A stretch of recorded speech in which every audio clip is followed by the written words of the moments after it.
Hello, నమస్తే, అస్సలాముఅలైకుం. నేను మీ Raziya. Welcome back to our channel Indian mom in Oman Telugu వ్లాగ్స్కి స్వాగతం. ఈరోజు నా థంబ్‌నెయిల్ చూశారు కదా, prawns and egg masala curry అండి. చాలా టేస్టీగా ఉంటుంది ఇది. ఈ కర్రీకి చాలామంది ఇష్టపడతారు ఈ కర్రీని. దీనికి కావాల్సిన ఇంగ్రీడియంట్స్: ఆనియన్స్ పెద్దగా ఉన్నవి 3 తీసుకున్నాను, కోడిగుడ్లు 4, రొయ్యలు, కొత్తిమీర, కరివేపాకు, పచ్చిమిరపకాయలు, మసాలా పౌడర్. ఈ మసాలా పౌడర్ ఎలా ప్రిపేర్ చేశానో నేను వీడియోలో చెప్తానండి. వీడియోని చివరి వరకు చూడండి.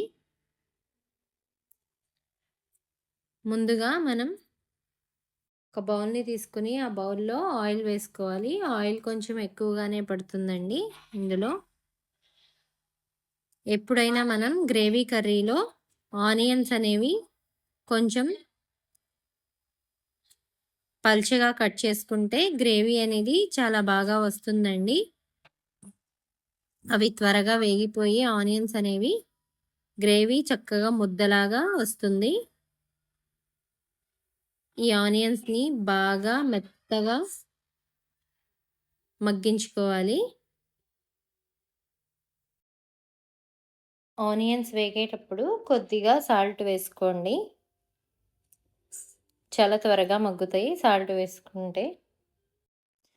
ఈ రొయ్యల్ని ఇక్కడ మ్యాక్సిమం క్లీన్ చేయరండి, నేనే ఇంటికి తీసుకొచ్చిన తర్వాత క్లీన్ చేసుకుంటాను.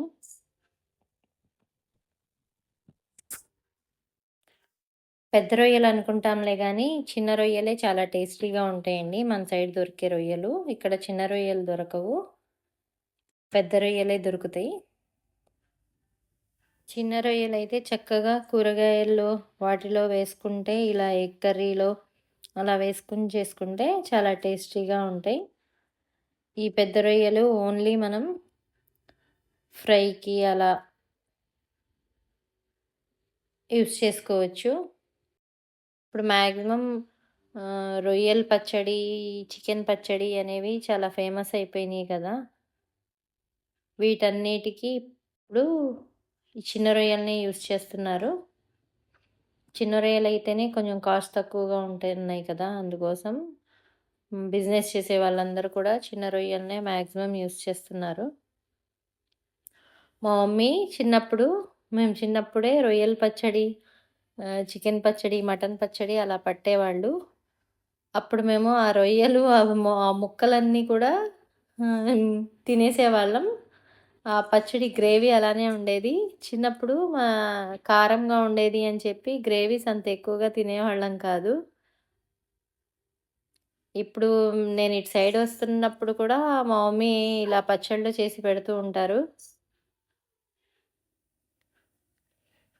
ఏదో ఒకటి. ఇలా నేను ఆనియన్స్ వేగిన తర్వాత అందులో అల్లం వెల్లుల్లి పేస్ట్ వేసుకున్న తర్వాత ఈ రొయ్యల్ని వేసి ఫ్రై చేసుకుంటున్నాను. రొయ్యల్లో చాలా నీసు వాసన ఉంటుందండి. రొయ్యల్ని క్లీన్ చేసేటప్పుడే మనం చాలాసార్లు ఒక 15-20 టైమ్స్ బాగా పిసికి వాష్ చేసుకోవాలి. అందులో వాటర్ వస్తూనే ఉంటాయి, తెల్లటి వాటర్. తర్వాత సాల్ట్ అండ్ మజ్జిగ వేసి క్లీన్ చేసుకోవాలి. అప్పుడు కొంచెం నీసు వాసన పోయినట్లు అనిపిస్తుంది. వెనిగర్ వేయచ్చులే కానీ వెనిగర్ వేస్తే టేస్ట్ అనేది చేంజ్ అయిపోతుందండి. అందుకోసం నేను వెనిగర్ యూస్ చేయను ఎక్కువ. ఈ నార్మల్గా మనకి కిచెన్లో దొరికే ఐటమ్స్తోనే మజ్జిగ మరియు ఈ సాల్ట్తోనే వాష్ చేసుకుంటాను మ్యాక్సిమం. మీరు కూడా ఒకసారి ఇలా ట్రై చేయండి వాష్ చేసేటప్పుడు.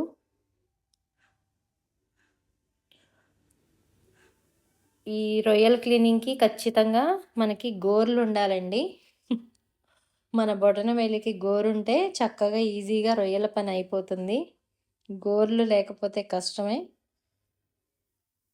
కొంచెం నొప్పి ఉంటుంది. ఎందుకంటే మనం థంబ్తో ప్రెస్ చేస్తాం కదా, అది తీసేటప్పుడు, దాని తోలు తీసేటప్పుడు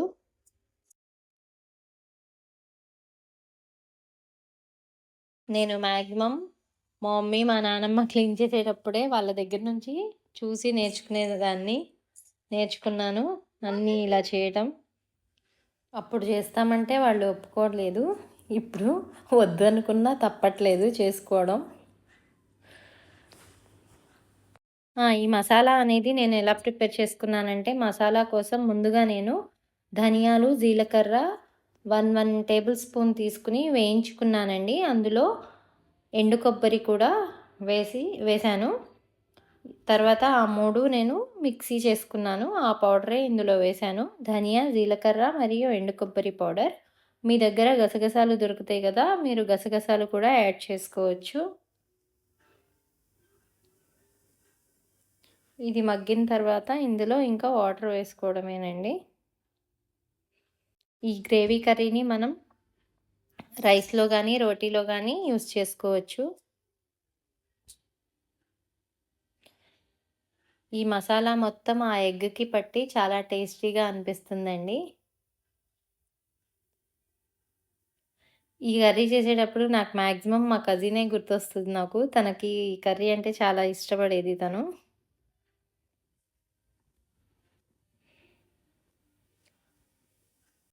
రొయ్యలతో చాలా వెరైటీస్ చేసుకోవచ్చు. రొయ్యలు, గోంగూర, వంకాయ రొయ్యలు, టమాటా రొయ్యలు, దోసకాయ రొయ్యలు ఇలా వేటిలో వేసినా కూడా చాలా టేస్టీగా అనిపిస్తుంది రొయ్యల్ని.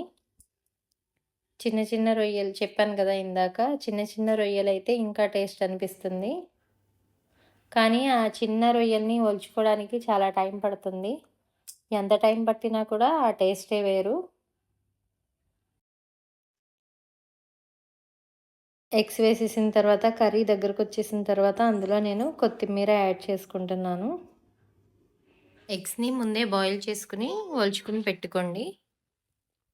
కొత్తిమీర వేసుకున్నాక ఎగ్స్‌ని చెదిరిపోకుండా జాగ్రత్తగా కలుపుకోండి.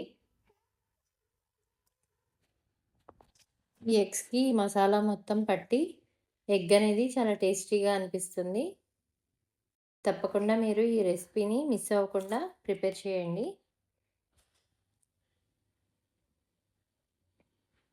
రొయ్యలు తక్కువగా ఉన్నా పర్లేదండి. ఈ కర్రీలో గ్రేవీ ఉంటుంది కదా! గ్రేవీ ప్లస్ ఎగ్ దాంతోనే తినేయొచ్చు. అంతే అండి. ఆయిల్ పైకి తేలేంత వరకు కుక్ చేసుకోవాలి.